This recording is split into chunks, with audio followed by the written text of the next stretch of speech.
Bonjour à tous. Bonjour. Et bienvenue pour une nouvelle vidéo du cabinet Landau Associés pour que nous regardions ensemble ce qu'est ce tout nouveau régime de contribution à la gestion et à la préservation de la ressource en eau. À la base, des services publics tout à fait distincts coexistent.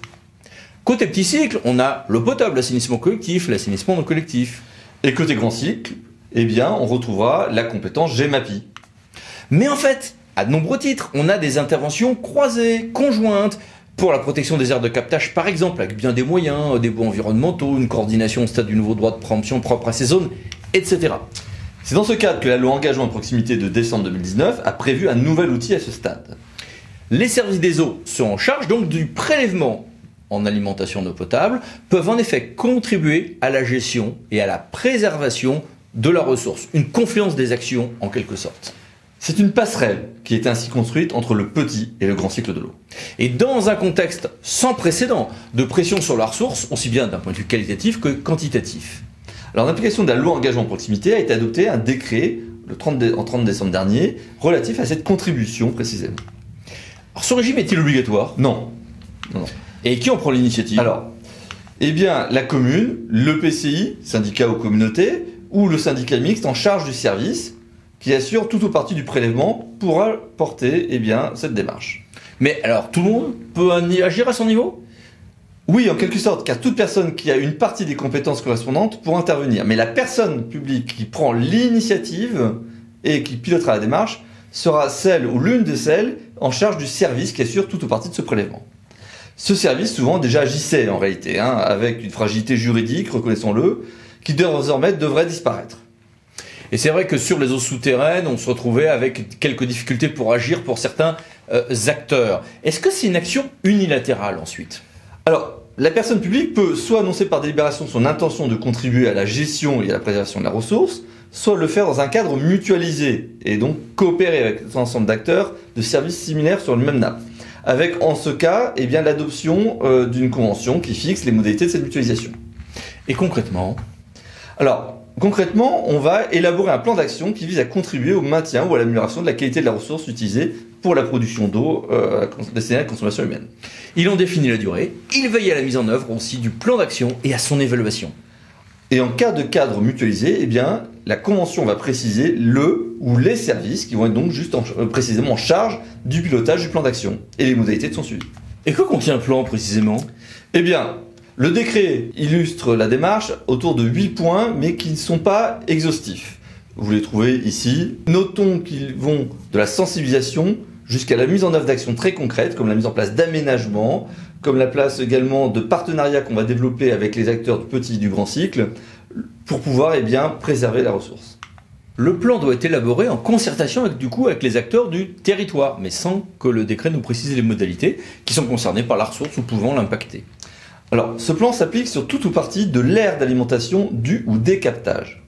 Et est annexé au plan, précisément, une cartographie qui va matérialiser cette aire d'alimentation. On constate d'ores et déjà que l'orientation est qualitative bien plus que quantitative, ce que n'ont pas manqué de relever des acteurs majeurs d'ailleurs, comme la FNCCR. Il était prévu de sécuriser que ces actions puissent être portées par un syndicat mixte aux besoins ad hoc. Ça a disparu du texte définitif malheureusement, mais évidemment que ça peut être porté par un syndicat mixte qui aurait la compétence ou qu'on créerait, mais dans ce cas-là, il faudra le combiner avec les règles du droit commun qui encadrent la possibilité de créer de tels syndicats. Et sur les actions qualitatives, une modification du décret est attendue et la FNCCR est tout à fait en pointe sur ce sujet. Alors ça revient donc un peu à sortir du principe de spécialité. Oui, un peu.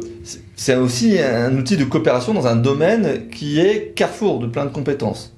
Mais si on revient sur les syndicats un instant, les syndicats mixtes ouverts ont précisément pour objet de pouvoir concilier la carpe et le lapin. Mais évidemment, vous pourrez le porter directement en tant que comité de communes, comité d'agglomération, syndicat mixte fermé, etc. bien sûr. Ça ne permet pas, cela dit, d'agir totalement sur le domaine de compétences d'autrui, sauf à le sécuriser en le combinant avec d'autres outils ou par la démarche de convention qui est prévue ici.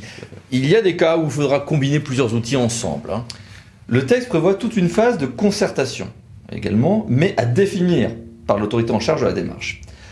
Par ailleurs, le plan est tenu à disposition du public en mairie et fait l'objet d'un affichage d'au moins 1 mois, permettant ainsi sa notification auprès d'un plus large public et sont portés à connaissance. Et sur quelle partie du territoire peut-on du coup agir ? C'est là où on retrouve notre notion d'aire de captage. Et c'est donc un périmètre potentiellement plus large que les périmètres de protection en matière de captage. Oui, au besoin. L'article R211-110 du Code de l'environnement a été enrichi et précise bien que finalement l'aire d'alimentation des captages correspond aux surfaces sur lesquelles l'eau qui s'infiltre ou ruisselle contribue à alimenter la ressource en eau. Donc on est bien sur un périmètre bien plus large potentiellement, mais apprécié donc au cas par cas. Et la démarche est largement définie donc par l'autorité en charge de son élaboration. Ce qui va vouloir dire aussi qu'on a un travail d'accouchement de consensus dès l'amont, dès la phase officielle en fait, consistant à bâtir le projet. Voilà, et dès en amont, il faut effectivement fixer le cadre. Alors si on est dans une démarche de mutualisation, c'est vrai que la convention permet de le faire, mais même, je dirais, sur une initiative unilatérale, par délibération, il faut fixer ce cadre. Quelle va être la durée ? Quelles sont les modalités de concertation qu'on va mettre en place? Quelles sont les personnes qui vont être impliquées? Les partenaires? Pour qu'ensuite, eh bien, tout se déroule conformément à cette stratégie qu'on aura arrêtée. Mais délibération qui elle-même en réalité sera la résultante d'un travail partenarial si on veut que ça marche. Qu'on aura déjà eu en amont. Par la suite, il sera évidemment souvent utile de prévoir un suivi, un copil, une cellule d'animation, bien évidemment. Et puis, sur le plan opérationnel, il y aura l'obligation normalement annuelle d'un rapport annexé au RPQS, mais là aussi, il y aura tout un travail à faire sur qui le porte, quelle information va-t-on communiquer et après quel travail partenarial et quelle évaluation. On le voit, c'est une démarche qui est à la fois passionnante, qui crée des opportunités pour préserver la ressource, mais qui pourra également nous permettre de tourner à plein régime. Et ça sera souvent couplé avec d'autres ponctuels, comme les baux environnementaux, les zones de rensauvagement ou autres, ou des démarches plus globales, comme les projets de territoire pour la gestion de l'eau, PTGE. Ce sera parfois aussi une démarche un peu difficile à bâtir, reconnaissons-le. Alors il faudra faire attention à ne pas s'y noyer. Le tout coûtant en total a une souplesse très appréciable, avec une extension aussi des dépenses possibles pour les services en charge de l'AEP, mais à bien sécuriser en droit. Voilà, nous y reviendrons ensemble quand on commencera à pouvoir comparer différentes démarches opérationnelles. En attendant, merci à tous, au revoir, Au revoir. et à bientôt pour d'autres vidéos du cabinet d'associés.